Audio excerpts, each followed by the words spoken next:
exactamente lo que el Señor Jesucristo hizo. Él no nos reveló todo lo que va a pasar de una manera completamente clara. Él quiere que tengamos un vistazo, un panorama de lo que viene y de lo que va a pasar, pero sin conocer y tener todos los detalles de la película. Y eso lo hace todavía más, con más ganas de ir y llegar a ese momento, ¿no les parece? Si ya supiéramos todos los detalles, ya me sé todos los detalles, ¿para qué? Pero cuando uno no conoce los detalles, por naturaleza humana tenemos esa inquietud de conocer, de saber qué es lo que va a pasar. Muchas de las películas que hacen ahora, no sé si lo han visto, comienzan con una escena de algo medio trágico o algo bueno, que uno se queda, ¿qué pasó aquí? Pero luego inmediatamente esa escena dice, 6 semanas antes, o 6 meses antes, o 2 años antes, y ya comienza entonces a narrar todo lo que va a pasar hasta llegar a ese punto y luego continuar con el fin. Bueno, algo así es lo que nosotros vamos a hablar en esta mañana, porque vamos a hablar, como les había prometido, ahora de la segunda epístola a los tesalonicenses. Y quiero comenzar con una escena en el libro de Apocalipsis, porque como les decía la primera vez que hablamos de esta otra, en Apocalipsis capítulo 7, quiero que veamos esa escena que les decía yo donde vamos a comenzar, y de ahí nos vamos para atrás. En el capítulo 7 del Apocalipsis,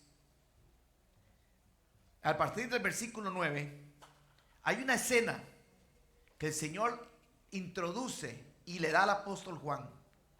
Esta es la escena ya de un momento en el futuro. Un momento para darnos a todos los hijos de Dios y a todos los cristianos a lo largo de toda la historia que han tenido que sufrir persecución, que han tenido que sufrir rechazo, pruebas, dificultades, enfermedades y una gran cantidad de cosas, verse en esta escena. Y yo creo que cada uno de nosotros nos transportemos en nuestras mentes y en nuestros corazones a este momento de la historia que va a ocurrir tal y como aquí lo dice. Después de esto miré, y he aquí una gran multitud. Imagínense un estadio lleno. Ahora imagínense en ese estadio por 100,000. ¿Ok? Una multitud grande, la cual nadie podía, ¿qué cosa? Contar. Es tan grande que nadie la puede contar. No se puede ni siquiera ver dónde comienza, dónde termina. Gente, gente, gente por todas partes. Y dice, ¿de dónde? De todas las naciones y tribus y pueblos y lenguas, o sea, idiomas, que estaban delante de ¿quién? Del trono y en la presencia de él. ¿Quién es el Cordero? Nuestro Señor Jesucristo. Ya ahora todos nosotros vestidos como de ropas blancas y con palmas en las manos, y clamaban a gran voz diciendo, la salvación pertenece ¿a quién? A nuestro Dios, que está sentado en el trono, y al Cordero. Y todos los ángeles estaban en pie alrededor del trono y de los ancianos y de los 4 seres vivientes, y se postraron sobre sus rostros delante del trono. ¿Y qué hacían? Adoraron a Dios, diciendo, amén, amén. La bendición y la gloria y la sabiduría y la acción de gracias y la honra y el poder y la fortaleza sean a nuestro Dios por los siglos de los siglos. ¿Cuántos dicen amén? Amén. Amén. Esa es la escena donde vamos a estar todos ahí, ya en una realidad, en pie delante del trono de Dios, del Padre, del Hijo, del Espíritu Santo. Vámonos ahora a Tesalonicenses, la segunda epístola de Tesalonicenses.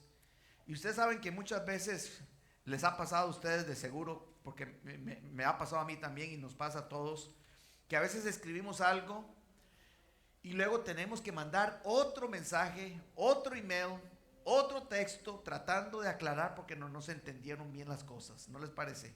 ¿Cuánto les ha pasado de eso alguna vez? Todos hemos estado ahí, ¿no es cierto? Y parece que eso es lo que el apóstol Pablo tiene que hacer cuando escribe la segunda epístola a los tesalonicenses. Varias cosas pasaron. Desde la primera vez que el apóstol había llegado a la iglesia, formó la iglesia, la dejó, tuvo que salir pronto, no tuvo mucho tiempo como en otros lugares. Les habló, por alguna razón el Espíritu Santo lo guió a hablar acerca de los temas del futuro, los temas escatológicos y de la segunda venida de Jesucristo y del día del gran Dios y de nuestra reunión con Él. ¿Okay? De los creyentes y la reunión de todos los creyentes con Él.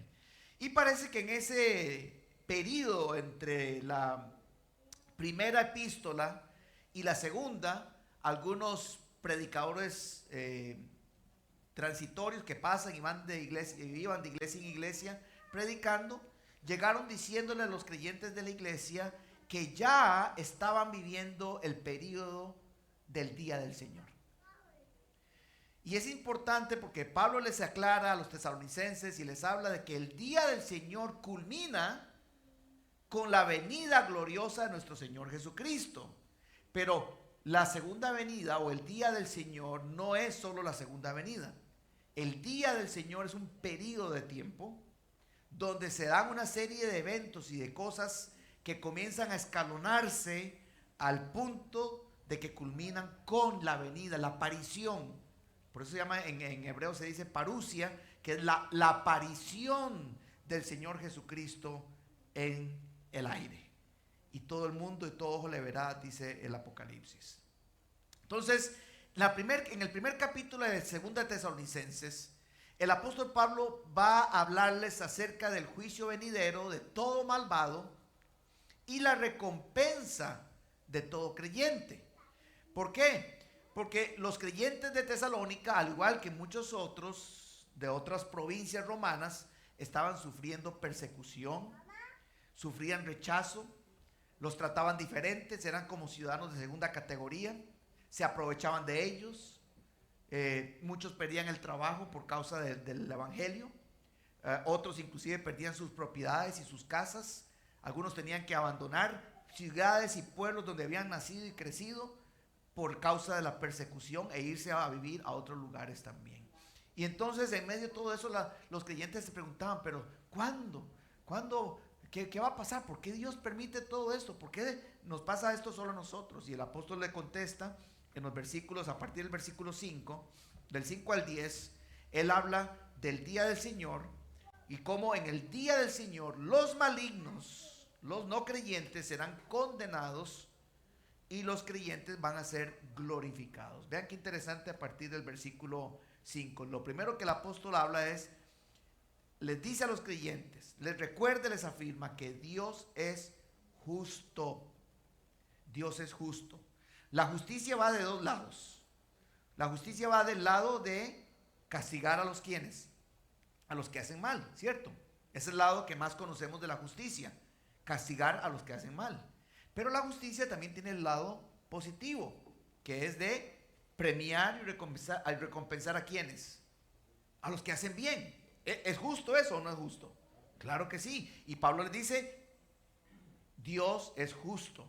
Vean a partir del versículo 5 y 6, dice, esto es demostración del justo juicio de Dios. Justo juicio de Dios, porque Dios no se va a equivocar a la hora de emitir juicio. Nosotros hoy como seres humanos sabemos que hay muchas personas inocentes que están en las cárceles, ¿sí o no? Que por algún error humano, intencional o no, han terminado en la cárcel. Porque hay jueces que se equivocan o porque hay jueces que se quieren equivocar. Pero Dios no se equivoca. El juicio de Dios va a ser justo, para que seáis tenidos por dignos del reino de Dios, por el cual asimismo padecéis. Todas estas cosas que están sufriendo, toda esta adversidad, todo lo que está pasando, no se preocupen, porque tenemos un Dios justo que a su debido tiempo va a castigar a los malos y va a recompensar a quienes, a los que hicieron lo correcto. Porque es justo, dice Pablo, delante de Dios pagar con tribulación a los que os atribulan. Y aquí acuérdense, Pablo está hablando de los eventos futuros y una vez más habla de un tiempo de tribulación. Dice que es justo que Dios que Dios pague con ¿qué? Tribulación. Aquí no está hablando del juicio eterno, ya de la condenación eterna. Aquí está hablando de que va a haber un tiempo en el futuro donde Dios va a pagar a todos los que han rechazado el nombre del Señor Jesucristo, a los que rechazan y odian a los creyentes, va a pagarles con tribulación. El versículo que sigue, versículo 7 al 9, habla de cómo la justicia exige un pago por el pecado. Vean ahí. Y a vosotros, le dice ahora Pablo a los creyentes, y a vosotros que sois atribulados, ¿ok? Ahora nosotros estamos siendo atribulados. Pero en el futuro, ellos que le están pasando bien y que no les pasa nada, ellos van a ser atribulados. ¿Ven la comparación que está haciendo Pablo acá? Y hablando cómo eso es justo. El justo juicio de Dios. Y a vosotros que sois atribulados, daros reposo con nosotros. Pablo se incluye ahí porque él también estaba padeciendo tribulación en otros lados. Y no se preocupen, todos los creyentes de todas las edades y de todos los tiempos y de todas las partes del mundo que han sufrido y que han tenido que enfrentar tribulaciones y todo, va a llegar el momento en que ahora vamos a ser nosotros los que vamos a estar disfrutando de la presencia de Dios, del gozo, de la paz. Y otro pasaje de la Biblia lo describe tanto en el Antiguo Testamento como en el Nuevo, donde Dios enjugará, ¿qué cosa? Toda lágrima de nosotros. Qué belleza, ¿verdad? Y dice, daros reposo con nosotros. ¿Cuándo? Dice, cuando se manifieste ¿quién? El Señor Jesús desde el cielo con los ángeles de su poder en llama de fuego, para dar retribución a los que no conocieron a Dios ni obedecieron al evangelio de nuestro Señor Jesucristo, los cuales sufrirán pena de eterna perdición, excluidos de la presencia del Señor y de la gloria de su poder. Eso es una otra descripción del infierno. ¿Qué es el infierno? Además de que es real, no es nada más una cuestión imaginaria. El infierno es precisamente un estado de eterna perdición, excluidos de la presencia del Señor y de la gloria de su poder. Alguien en el pasado, un escritor, puso la descripción del infierno con un rótulo a la entrada que decía: abandone aquí toda esperanza la persona que pasa por estas puertas. Tremendo, ¿no les parece? Abandone toda esperanza la persona que pasa por estas puertas. Entonces es muy serio, es muy triste, pero Dios es justo y su juicio es justo. Ese es el tema del capítulo 1. En el capítulo 2, ahora el apóstol Pablo va a entrar a los detalles escatológicos del día del Señor, porque estaban confundidos y esa confusión había producido temor, angustia, división de entre los mismos creyentes, porque unos decían una cosa, otros decían otra, y entonces querían ver qué era lo que realmente iba a suceder. Y el apóstol Pablo en el capítulo 2 les dice, y ya lo hablamos en una ocasión, ya prediqué, así que no voy a volver a pasar lo mismo, pero quiero dar algunos otros detalles. Aquí el apóstol Pablo habla de la venida del Señor en relación al arrebatamiento, lo que Pablo llama nuestra reunión con Él. Pablo no le llamaba arrebatamiento, y mucho menos rapto. La palabra rapto es un término que yo les pido, por favor, no lo usen para esto, porque el Señor Jesucristo no viene a raptar a nadie. ¿Ok? Ese es un término completamente equivocado y por favor, deséchenlo, corríjanlo cuando escuchan a alguien hablar del rapto. No es un rapto, es el arrebatamiento y es nuestra reunión con Él. Es el día que Dios ha seleccionado y determinado para que finalmente su iglesia se una al esposo. Amén. Entonces hay dos eventos diferentes. Acuérdense que lo mencionamos. En el capítulo 2 de Tesalonicenses comienza con la venida de nuestro Señor Jesucristo y nuestra reunión con Él. Dice, pero con respecto, ¿lo ven ahí? Pero con respecto a la venida, ¿de quién? De nuestro Señor Jesucristo, porque ellos estaban preocupados de esa parte de la venida y cuando el Señor Jesucristo iba a aparecer y todos los malos iban a ser castigados porque ellos estaban sufriendo persecución y esperaban ser liberados de eso. Pero vean qué interesante, y agrega un y.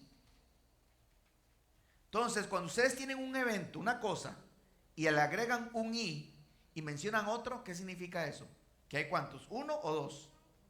Dos cosas distintas, ¿lo ven? Ese y, esa conjunción ahí es importante.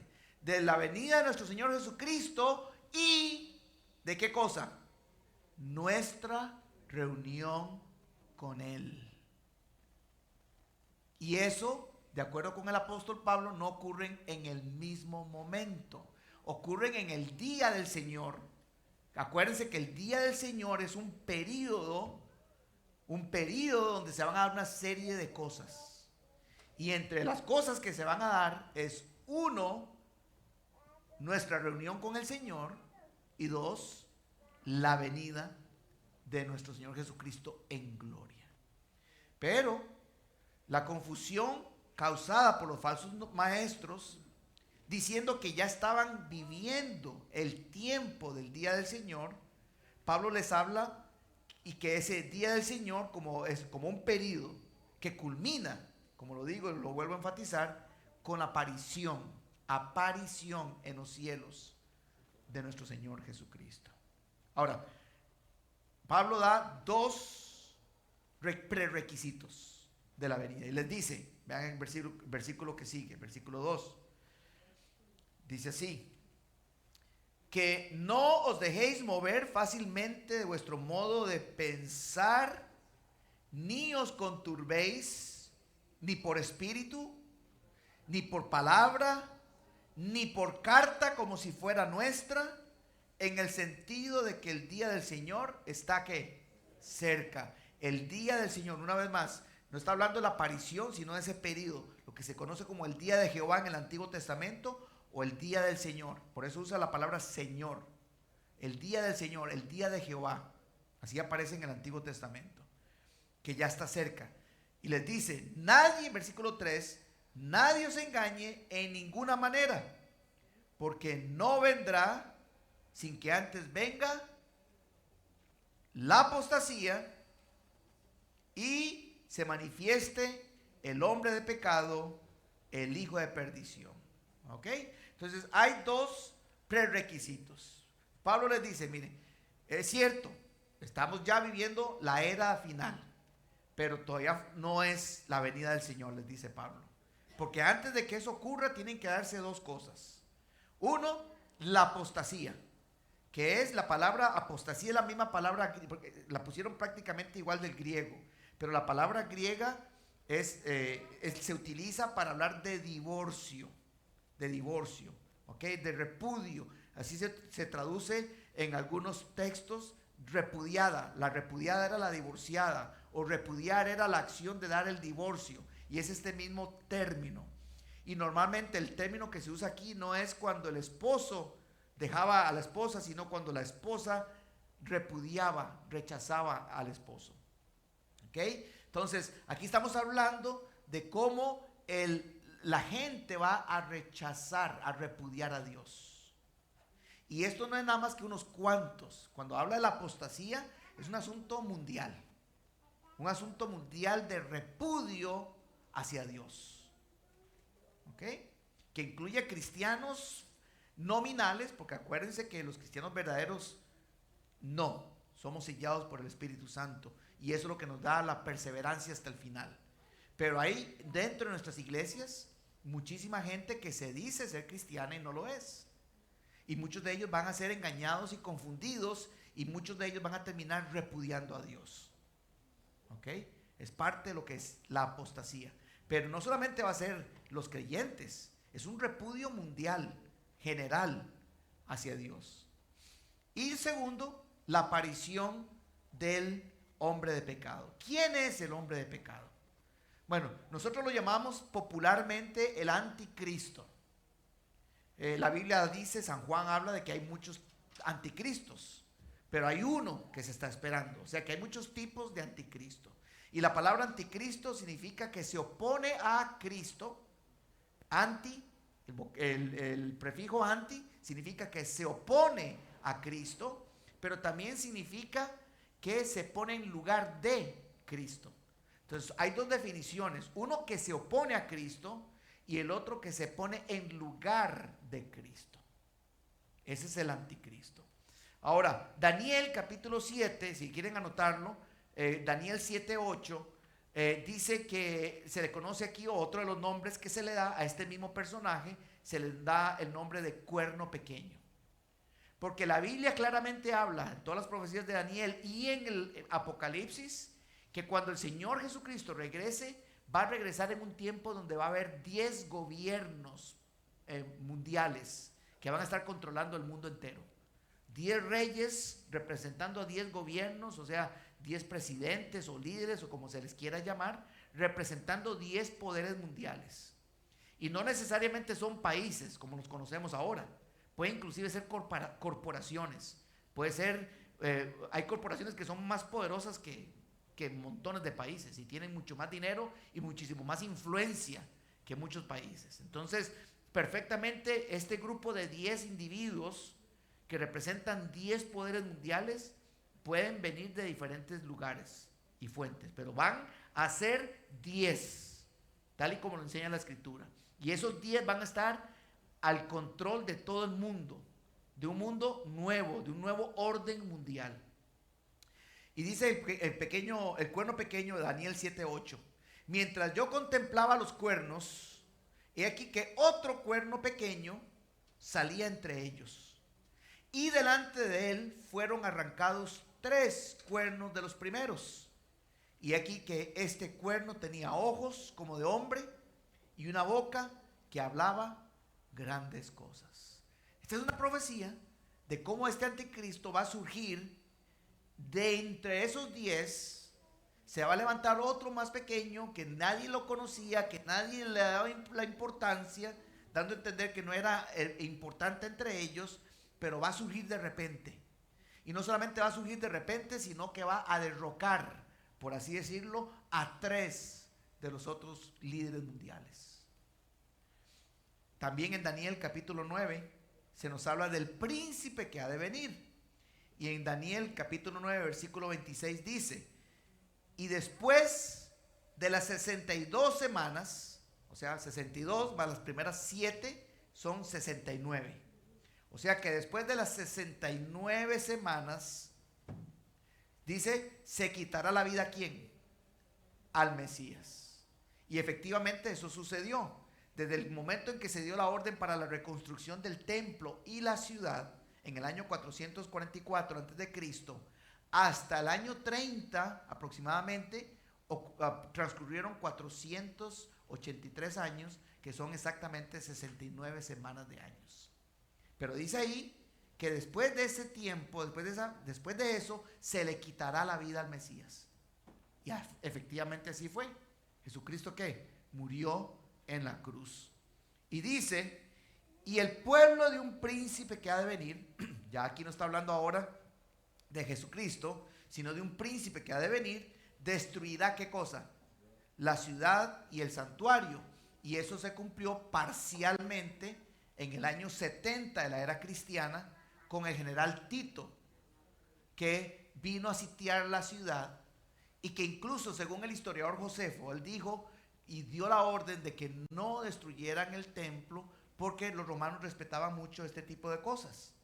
Pero aparentemente cuando los soldados entraron al templo, como todo era oscuro, completamente oscuro, entraron con teas y una de las teas agarró fuego, el fuego de una de las teas agarró fuego una de las cortinas y las cortinas se comenzaron a quemar. Las cortinas tapaban la madera, el oro y la madera y luego la piedra. Entonces rápido el templo judío agarró fuego. Y obviamente pues se quemó todo, se destruyó, el oro se derritió. Y entonces dice Josefo que los soldados romanos, después de todo, para saquear, dice que arrancaron y empujaron las piedras y raspaban las piedras para arrancar el oro, hasta que prácticamente no quedó piedra sobre piedra que no fuera removida. Y eso lo dice un historiador que ni siquiera era cristiano, era judío romano, el historiador Josefo. Ahora, también otro se le llama uno de los reyes del norte, de otra de las profecías del Antiguo Testamento. En este lo encontramos en Daniel capítulo 11:36, y dice así, Daniel 11:36, y el rey hará su voluntad. Está hablando del anticristo aquí, es lo que se llama una proyección, porque aunque estaba hablando de un rey del norte que efectivamente existió, aquí es donde el Espíritu Santo toma un pasaje y lo transporta al futuro. Es lo que se llama la segunda mención. Se escribe para una mención específica, pero lo tira hacia el futuro para un personaje en particular del futuro. Y dice que el rey hará su voluntad y se ensoberbecerá y se engrandecerá sobre todo Dios. Y contra el Dios de los dioses hablará, ¿qué cosa? Maravillas. Y prosperará hasta que sea consumada la ira, porque lo determinado se cumplirá.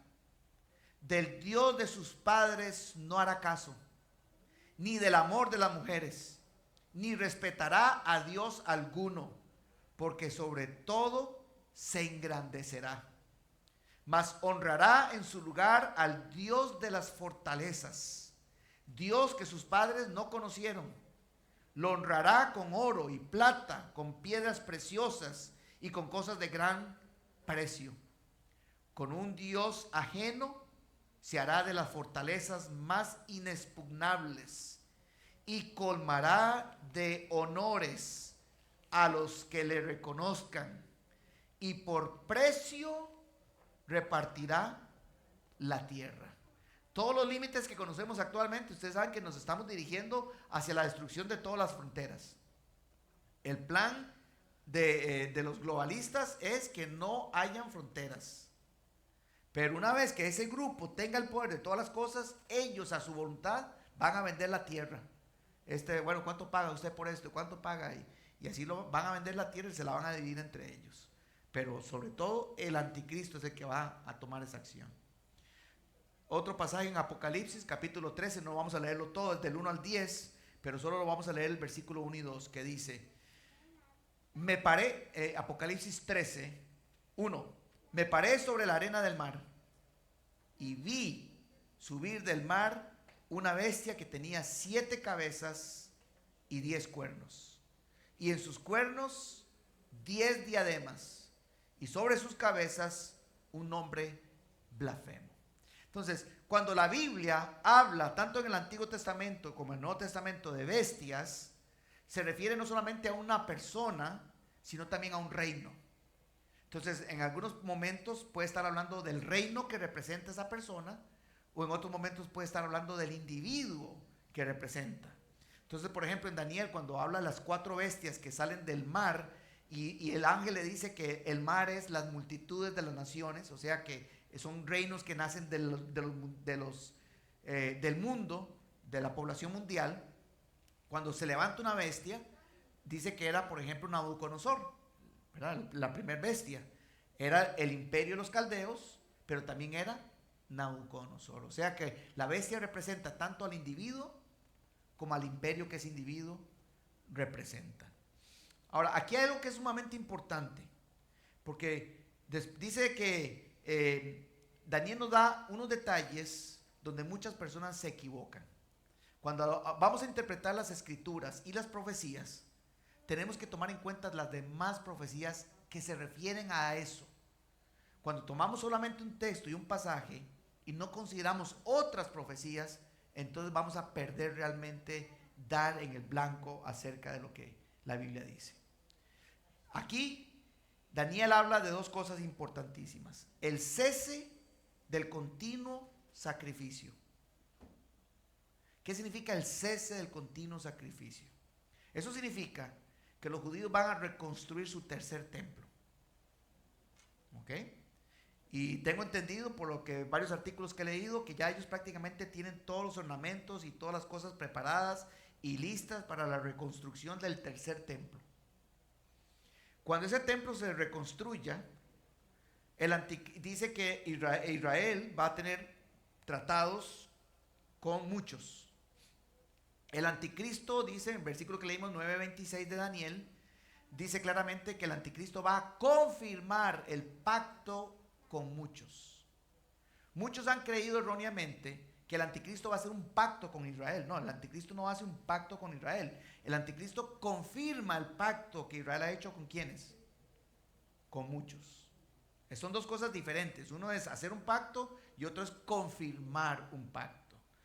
Por la posición que el anticristo va a tener de poder mundial, eso le va a dar la certeza y la garantía a Israel de que si yo lo respaldo, o sea, la persona, el anticristo va a decir, si yo lo respaldo y yo soy la persona más poderosa en el mundo, ténganlo por seguro que lo vamos a hacer. Entonces Israel de repente se va a encontrar con un periodo de aparente paz y tranquilidad, porque hace un convenio que les permite la reconstrucción del templo, y ellos entonces pueden comenzar nuevamente a ofrecer los sacrificios.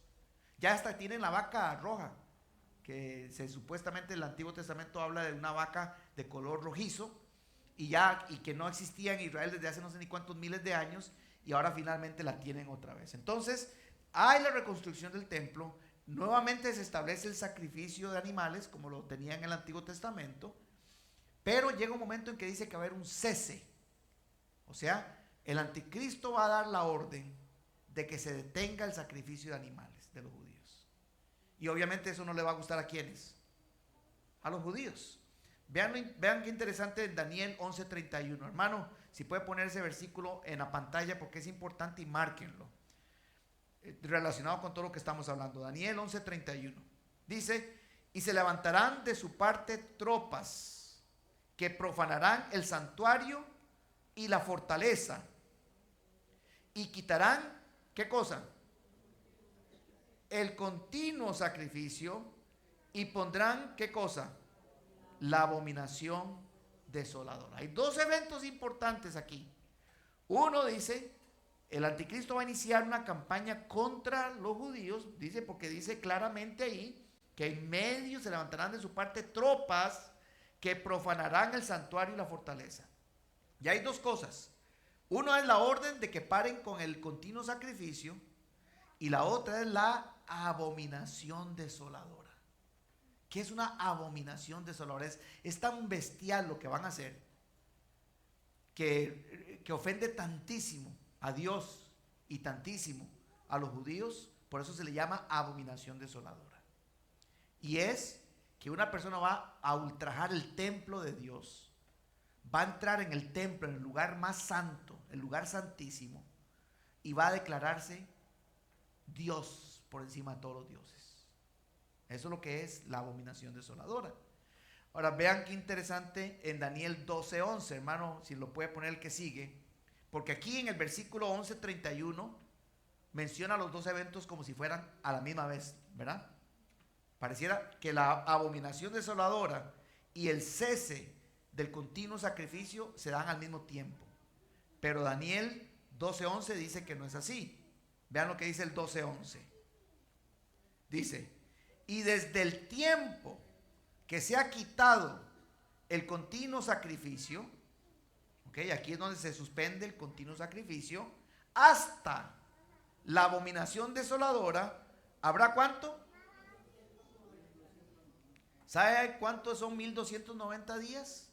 Para que lo sepan, la Biblia habla mucho de estos números, pero el más que da es 1260, porque 1260 son exactamente 42 meses, y 42 meses son exactamente 3 años y medio.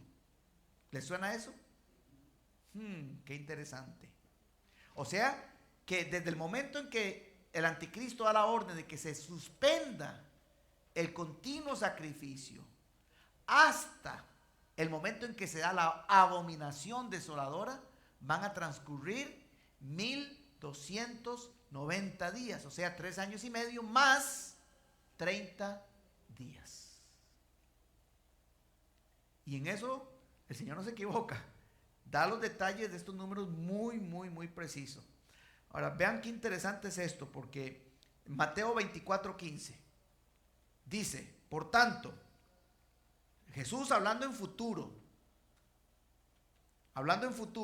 ya Daniel había muerto, ya lo que había hecho a Antíoco Epífanes, cuando Antíoco Epífanes entró en el templo judío, el segundo templo, el primer templo reconstruido, y se declaró, sacrificó una cerda en el altar de Dios, y eso fue un prototipo de lo que iba a ser la abominación desoladora.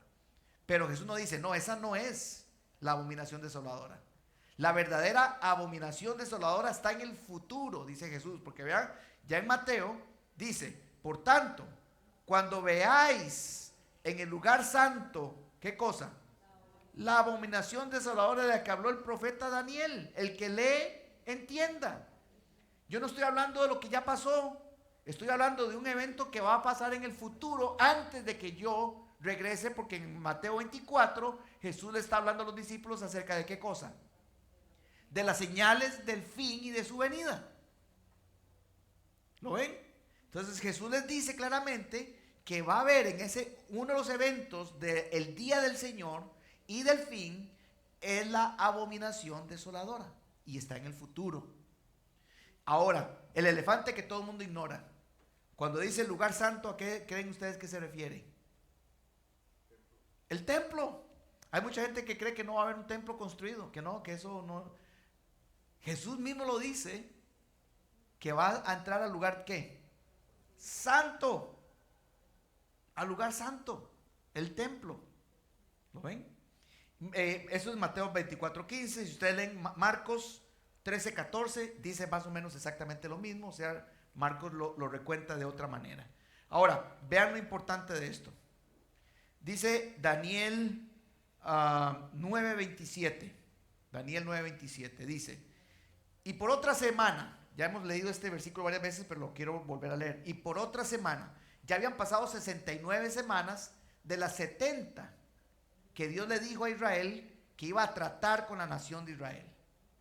Entonces, entre la semana 69 se abre una brecha, porque dice que entre la semana 69 y el inicio de la semana 70 dice que matan al Mesías Rey y que el templo iba a ser destruido. Transcurrieron 40 años entre el final de la semana 69 y el templo destruido.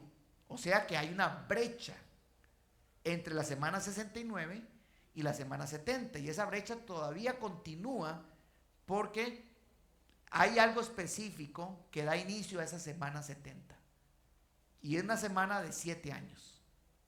Va a haber 7 años más donde Dios va a tratar con la nación de Israel, que no ha comenzado. Entonces ahí dice, y por otra semana confirmará el pacto con muchos.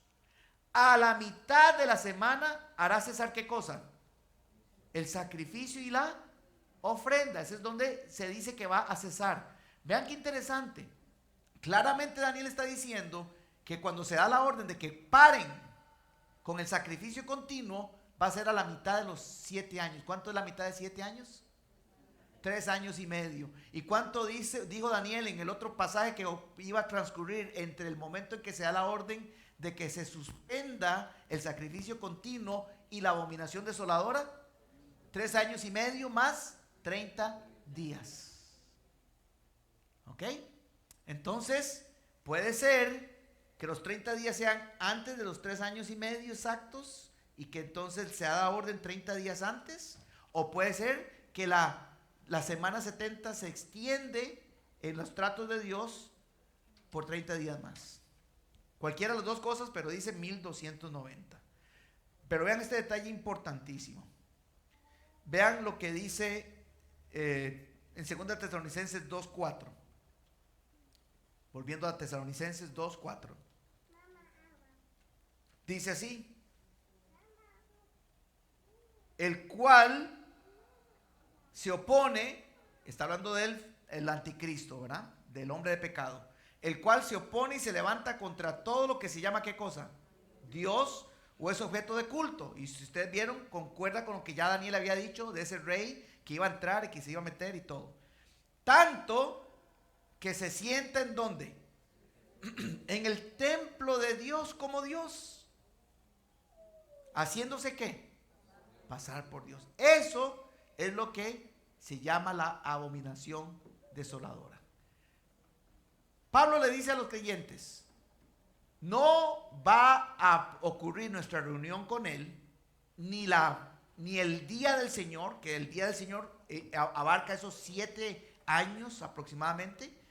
Dice, no va a comenzar hasta que ocurra primero la apostasía y se haga manifiesto públicamente quién es el anticristo. Esas son las dos señales que da. Pero dentro de esa señal hay una serie de cosas que suceden. Desde el momento en que el anticristo se hace manifiesto públicamente hasta que se sienta en el trono de Dios como Dios, haciéndose pasar por Dios, que se llama la abominación desoladora, hay 1290 días. Y dice también el profeta Daniel en Daniel 8. Vean Daniel 8, versículo 13. Dice, Daniel 8, 13 y 14. Este es otro versículo tremendamente revelador, hermanos. Dice así: entonces oí a un santo, o sea, un ángel, a un santo que hablaba, y otro de los santos preguntó a aquel que hablaba: ¿hasta cuándo durará la visión del continuo sacrificio? O sea, entre el inicio del culto sacrificial en el nuevo templo judío y hasta la prevaricación asoladora o desoladora, es lo mismo, entregando el santuario y el ejército para hacer ¿qué cosas? Pisoteados. Vean que esta entrada del anticristo al templo judío, al número 3, va a ser a la fuerza. Habla, en todos los pasajes habla de un ejército que entra a la fuerza y se van a meter a la fuerza en el templo. Y vean lo que dice, esto es importantísimo. Y él les dijo: hasta 2300 tardes y mañanas. 2300. Ahora eso no concuerda con 3 años y medio, ¿sabían? Entonces lo que está diciendo aquí Daniel es, y la pregunta es, desde que comienza el pueblo de Israel a poder tener nuevamente un sacrificio continuo, desde el momento que comienza eso hasta la abominación desoladora, ¿hay cuánto? 2300. Dice cuando comienza el continuo sacrificio, no cuando termina o cuando se obliga a cesar el continuo sacrificio. O sea, yo hice el cálculo. ¿Saben cuánto es eso? 2300 días. 6 años, 4 meses y 20 días. 6 años, 4 meses y 20 días. Luego dice el santuario será purificado. Y saben, la palabra purificado aquí es la misma palabra que se utilizó cuando el Señor Jesucristo purificó ¿qué cosa? El templo, ¿se acuerdan? Cuando vino y purificó el templo, la misma palabra. Eso significa que los judíos van a reconstruir el templo en 5 meses y 10 días. 5 meses y 10 días. Más 6 años y 4 meses, eso suma 7 años completos. O sea que desde el momento en que comienza la semana 70 y se les permite a los judíos un arreglo, ellos van a durar 5 meses y 10 días reconstruyendo el templo. Y de ahí hasta el final.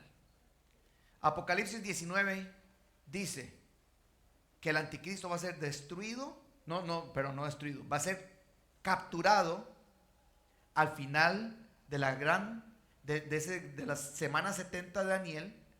Cuando el Señor Jesucristo regrese, el anticristo va a ser capturado. Y él, junto con el falso profeta, que es el líder religioso que lo empodera, los dos van a ser lanzados vivos, dice la Biblia, en el lago de fuego y azufre. En el capítulo 3, Pablo menciona algo, y con esto terminamos rápidamente, porque es importantísimo entender el peligro de una buena enseñanza que desemboca en una errónea conducta cristiana. Ellos tenían la buena enseñanza de que el Señor iba a venir y que iba a venir pronto. Pero entonces, ahí viene que hicieron muchos de los creyentes en Tesalónica. Pues si el Señor va a venir, pues para qué voy a preocuparme la cosecha que tengo, que se pierde esa cosecha. Si ya en cualquier momento, uno de estos días, el Señor va a regresar, ¿para qué voy a preocuparme la cosecha? Y entonces Pablo en el capítulo 3 les dice, vean qué interesante, 3 versículos 6, a partir del versículo 6, 3:6. Pero os ordenamos, hermanos, en el nombre de nuestro Señor Jesucristo, que os apartéis de todo hermano que anda desordenadamente. ¿Y qué era andar desordenadamente para Pablo ahí? Dice, y no según la enseñanza que recibisteis de nosotros, porque vosotros mismos sabéis de qué manera debéis imitarnos, pues nosotros no anduvimos desordenadamente entre vosotros, ni comimos de balde el pan de nadie, sino que trabajamos con afán y fatiga día y noche. ¿Para qué? Para no ser gravosos a ninguno de vosotros, no porque no tuviésemos el derecho, como ya lo vimos en el último mensaje que di de Corintios, sino por daros nosotros mismos un ejemplo para que nos imitaseis. ¿Por qué? Porque también cuando estábamos entre vosotros os ordenamos esto: si alguno no quiere trabajar, tampoco que coma, porque oímos que algunos de entre vosotros andan desordenadamente, no trabajando en nada, sino entremetiéndose en lo ajeno. A los tales mandamos y exhortamos por nuestro Señor Jesucristo, que trabajando sosegadamente coman su propio pan. Es importante, hermanos, que a la hora de interpretar nosotros las profecías de la Biblia no caigamos en errores de conducta equivocados. Tenemos que tener bien claro que una enseñanza correcta, una buena interpretación, debe también producir una buena conducta cristiana, tal y como se espera. El Señor está cerca, más cerca que nunca, pero eso solo significa que tenemos que trabajar más que nunca. Trabajar en la obra del Señor y trabajar en lo que estamos haciendo. Me acuerdo siempre de un pastor que fue mi mentor, se llamaba Domingo Fernández. Y Domingo Fernández me decía, tenemos que vivir como si Jesucristo viniera esta misma tarde, pero tenemos que planear y trabajar como si viniera dentro de 100 años. ¿Qué les parece? Tenemos que planear y trabajar como si viniera dentro de 100 años, pero tenemos que vivir como si viniera hoy. Hay un cantante cristiano que yo admiro mucho, no solamente por lo que ha demostrado en su vida, sino por la letra de sus canciones. Y él lo puso de esta manera, y con esto concluyo, porque él lo puso así: ¿acaso Dios no hará justicia a sus escogidos que claman a él día y noche? ¿Acaso tardará en responderles os digo que no tardará en hacerles justicia. Pero cuando venga el Hijo del Hombre, ¿hallará fe en la tierra? Solo él salió en defensa del acusado. Se ofreció a cumplir condena en su lugar. Ignorando las ofensas, entregó su libertad. Pero en cambio, cuando él vuelva, ¿qué hallará? Comenzó el carpintero en una aldea. Desde niño sorprendió su integridad, sus valores tan extraños, su obsesión por la verdad, la pureza en su mirada de cristal. Rechazó cualquier corona y vivió para sembrar, cultivando corazones y enseñándoles a perdonar. Porque el árbol, cuando es bueno, buenos frutos siempre da. Sin embargo, cuando Él venga, ¿qué hallará? Siendo rico, se hizo pobre y vulnerable. Siendo Dios, se hizo un humilde servidor. Siendo rey, se hizo soldado, se hizo carne de cañón. Siendo libre, se hizo esclavo por amor. Repartió entre 1000 hambrientos su amistad y su calor. Protegió a los extranjeros y jamás los rechazó. Y a los que le recibieron, con su sangre los selló. Prometió que volvería y se marchó. Poco importan los detalles, cómo y cuándo volverá. Porque sea como sea, todo ojo le verá. La pregunta verdadera aún está sin contestar. Cuando el Hijo del Hombre venga, ¿qué hallará? Cuando el Hijo del Hombre venga, ¿va a hallar fe en tu corazón? ¿Ya le diste tu corazón de verdad al Señor? No porque te trajeron a la iglesia desde que eras pequeñito, pequeñita, niño o niña y has crecido en la iglesia y aquí estás sentado en una banca. ¿Ya le diste tu corazón a Cristo? ¿Ya le diste tu vida, tu ser? Este es un momento para hacerlo. Porque sin duda alguna, el Señor Jesucristo puede volver en cualquier momento. Vamos a ponernos de pie y quiero invitar, si hay aquí alguna persona que todavía no ha hecho esta decisión, no está seguro, si hoy mismo tuviera que presentarse delante de Dios y pasar a la presencia de Dios y Dios le preguntara, ¿por qué crees que tengo que dejarte entrar al cielo? ¿Qué le respondería? ¿Qué le respondería? ¿Sabe? Nosotros no lo merecemos, no hay nada que podamos hacer. Cuando Jesucristo le preguntó a los discípulos acerca de cómo entrar al cielo y les dijo que cuán difícil será a los ricos entrar al reino, es más fácil que un camello pase por el ojo de una aguja que un rico entre al cielo, a los que aman las riquezas. Y los discípulos dijeron, wow, Señor, si eso es así, entonces ¿quién se va a poder salvar? Y Jesús les dijo, para el hombre es imposible, mas para Dios todo es posible. Dios puede salvarte en este mismo momento. Dios puede darte una vida y un corazón nuevo, producir un nuevo ser en tu corazón, una fuerza interna que solo puede venir de Dios. Esto no es un parche o un remiendo a lo que somos. Esto es una nueva creación. La Biblia dice, de modo que si alguno está en Cristo, nueva criatura es. Las cosas viejas pasaron y aquí todas son hechas nuevas. Pero para ello tenemos que aceptarlo, tenemos que recibirlo. La Biblia dice aquí, yo estoy a la puerta y llamo.